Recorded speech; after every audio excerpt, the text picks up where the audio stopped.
There's no doubt about it, atheism is on the rise.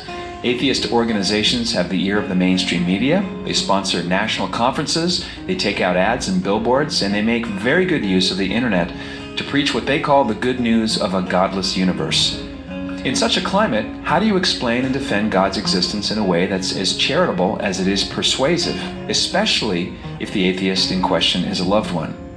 Well, you're about to hear the first of 3 no-holds-barred interviews with experts in their fields. Father Robert Spitzer, a leading Jesuit and president of the Magis Center for Reason and Faith in Irvine, California, uncovers the latest scientific proofs for God's existence in light of recent developments in physics. Ex-atheist Jennifer Fulwiler is now the most popular Catholic woman blogger in the world, and she brings a unique personal angle as a former atheist turned Catholic mom and writer.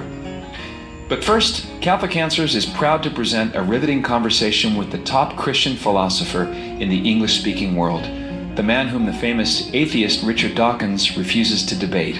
That's William Lane Craig. Dr. Craig is research professor of philosophy at Talbot School of Theology in La Mirada, California, and he holds a PhD in philosophy from the University of Birmingham in England and a theology doctorate from the University of Munich in Germany. Dr. Craig has authored or edited over 30 books and has participated in dozens of highly publicized debates in many countries with atheists and other opponents of the historic Christian faith. Dr. William Lane Craig joins us now from Atlanta. Dr. Craig, thanks for joining us.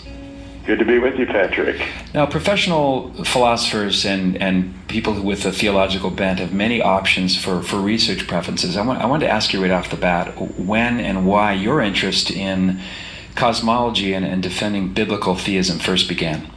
Well, when I was in college, I went to a Christian college. My professors of theology taught us that there were no good arguments for the existence of God. Mm-hmm. All we were given was a sort of negative apologetic for belief in God and Christianity, namely that if it weren't true, then look at all the disastrous consequences that would ensue for the individual and for society. But we were taught that there weren't really any good arguments for God's existence, that these had all been refuted. Well, upon graduating, I bought a book called The Resurrection of Theism by Stuart Hackett.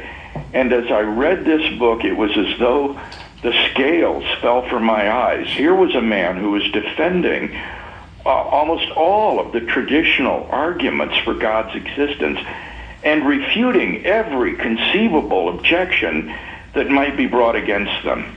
And I thought, I've got to find out if he's right. The centerpiece of Hackett's book was the cosmological argument. And I thought to myself, if I ever get a chance to do a doctoral dissertation, I would like to do it on this topic and settle my mind once and for all